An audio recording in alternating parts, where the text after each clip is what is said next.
In the middle of northwest coast of Tasmania lies a very pretty town with a tremendous football history and a coach who's such a legend in that town that he should take it upon himself to run for Lord Mayor. Football culture with Max Brown from Ulverstone.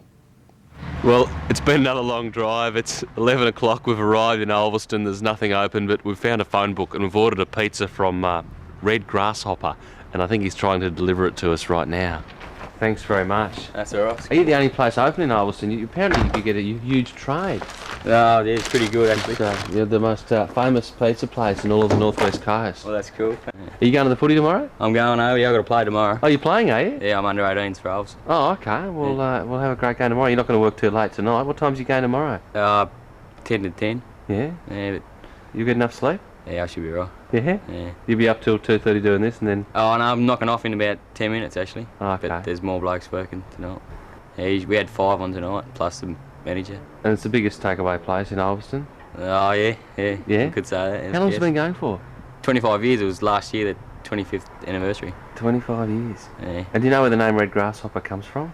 Would not have a clue. I'm not real sure about that, no. Wouldn't have a clue. No, just they made it up on the spot, I think. And I love you so much it makes me angry.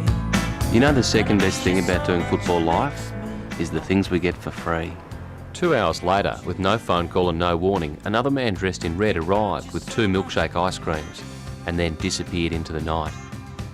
When we woke up the next morning, we realised the Beachway Motel where we'd been staying was actually co-owned by Ulverstone coach and legend Max Brown. Mrs Brown invited me inside to meet the man himself and, in fact, the whole Brown family. Hi Max, how's it going? G'day Dave, how are you? Good. Big game against Latrobe today. Huge game today against Latrobe, mate, for sure. And this is part of your Saturday morning warm-up, is it? This is a Saturday morning ritual, yes mate. Looking after a 10-week-old daughter. So you've got your hands pretty full there, Max. What's managing a family like compared to managing a football club or football players? A lot of similarities, Dave, particularly when they're this close. The older one's only 22 months today and the young one's only 10 weeks, so they keep you busy, but maintaining the football side keeps you busy as well, no doubt about that. Who plays up more, the kids or the footy players? A bit of both, they both have their moments. Tell us about your history of playing for the club. You've had a long playing career with Ulverstone as well as coaching. Yes, I played my entire football career at Ulverstone, just almost 200 games, and I've now coached there. This is the 9th season, the 7th year with the seniors, and 2 years with the under-19s prior to that. Heading into today's game, Latrobe had won 1 out of its last 16 encounters at Ulverstone Oval. Perhaps this was the reason why they rejected Ulverstone's offer to play the game on Sunday as a curtain raiser to Tassie's VFL game. I asked Max if he knew why. Well, I don't really know the reasons. I can only say I believe it's one of the most disappointing things I've seen in footy for the 30-odd years that I've been involved in the game. There's no reason whatsoever that we should not be playing Latrobe tomorrow.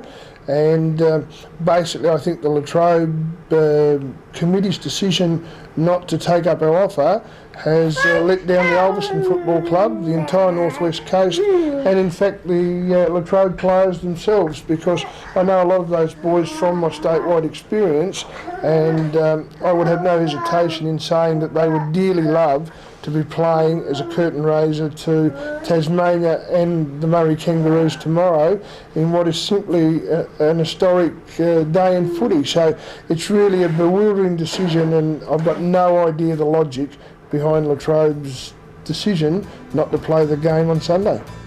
After breakfast, Max sent us around the town. It really is a beautiful spot, surrounded by big green hills on one side and the Bass Strait on the other. So it's not that hard to tell why Ulverstone folk reckon this is just about as good as it gets. Meanwhile, Max and I were talking up football strategy and even more town aesthetics. Max has been relieved of his family duties now. He's driven us around the town. We've seen lots of great things. About 14,000 or so people live here, Max? That's about right, yes. Very, very pretty town. It is, and we're standing in front of the Shrine of Remembrance, one of the icons here in Ulverstone, so there's obviously a very strong Anzac tradition here. There has been, there's generally huge turnouts both for the dawn service and the mid-morning one, and this week was no exception, and certainly it adds a lot to the day that we're playing for the Anzac Cup, and there's it's one of the great days of the calendar, playing on or being part of an Anzac Day ceremony. Great. We might head down to the footy ground and catch all the action there. I'm the whiskey chair.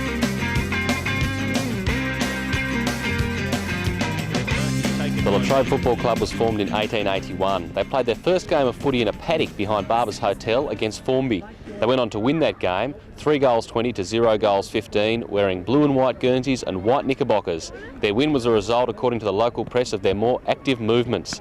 They've won 7 senior premierships, including their most recent in 1974 under the legendary Darryl Baldock. Yeah, we was known as the Diehards when we formed back in 1881, and it revolved when we virtually aligned ourselves with Melbourne and went to the Demons. And always worn the red and the blue? Always red and blue. We went to the royal blue for a while when Melbourne changed to the light blue, and then when they went back to the dark blue, we went back to the dark blue as well. I think one of our main arch rivals has been Ulverstone, certainly, and with Cooey back in the days when they was a club, and to a lesser extent probably East Devonport and Devonport.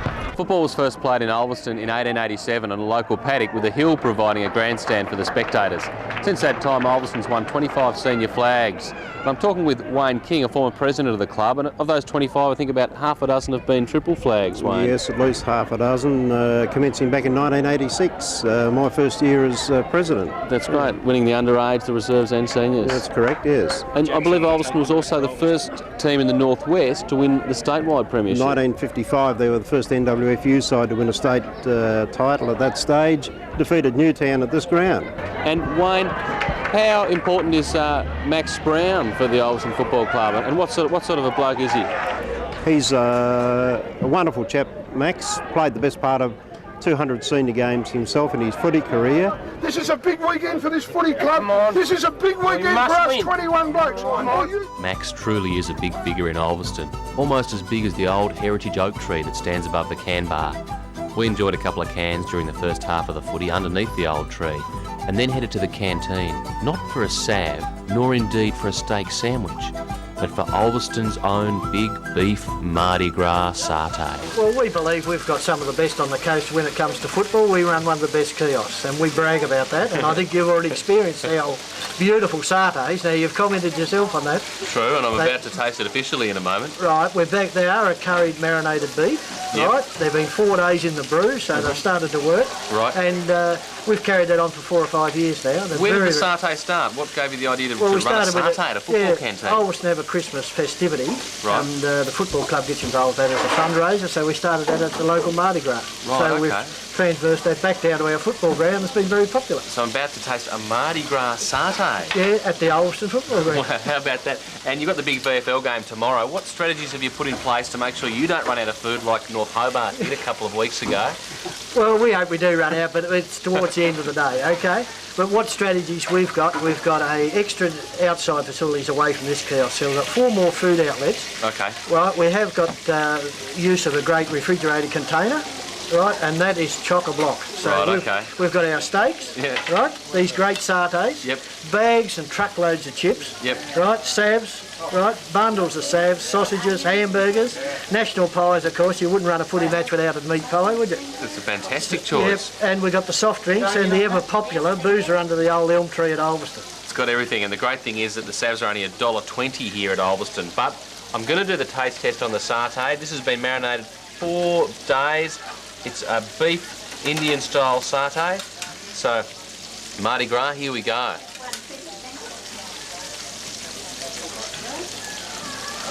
How's that? That's great. Have to give that 9.8 out of 10. I'm the whiskey chair. As for the game itself, Ulverstone broke to an early lead to go to quarter time 3 goals up. And despite the efforts of Manny Lynch and the Jaffray brothers, Ulverstone's little men dominated the second half, and the team ran out quite easy winners, 17-19, 121, to Latrobe 10-5, 65. After the game, as usual, we went to the club rooms and were fortunate enough to catch up with cultural spokesperson Chizza. Can I start by asking you, what is Ulverstone? Well, it's the greatest little town on the northwest coast. It's the centre of the northwest coast. It's got great beaches and an even greater footy club. We represent per head of population, I think we've got more football teams in this town than anywhere else in Australia, per head of population. And you've worked in a variety of capacities in the entertainment industry in Ulverstone as a DJ. Tell me about your experiences there. I've had a few experiences DJing in Ulverstone, yes. What happened to the spa bath at the Lighthouse? And how many games did you play with the footy club? I don't know. I played from a youngster right through to the end of my career, except for a stint out at Turners Beach, which is only 4 or 5 kilometres away. I wouldn't know how many games. I think a total of 8 senior games. Do you have any particularly fond memories of playing with the club? Oh, all the time. I mean, I really enjoyed the friendship of the people that I played with down here, and I found it a very good club to be involved in. Still do. What do you recommend we do tonight? Have a good time. Thanks, Kizza. No worries. Well, big thank you for Taz Keno for sponsoring football culture, and we did have a good time that night in Stoney. And the music, who have we got to thank? We've got to thank Rowan Smith, not the footballer, and Aroka Libra, who play at Salamanca during the week sometimes, and also the Robinsons for the music, David. And 2 things, Dave, just before we go. Yep. Under the oak tree, there was a personality there, under the oak tree, one Noel Morrison, so make sure you check that out. And also, is Max Brown Mayor of Ulverstone, Dave? No, he isn't yet, but certainly has the potential to get that sort of status. And we would also like to thank the Beachway Motel, which is Max's motel there in Ulverstone, and the Lighthouse, where we stayed on Saturday night, and we actually experienced the spa that Chizza was talking about. So that certainly was something else. A spa in the open air on top of this accommodation vista in Ulverstone. Fantastic, Dave. Don't go away now. After the break, Olympic gold medalist Joanne Fox, footy versus water polo.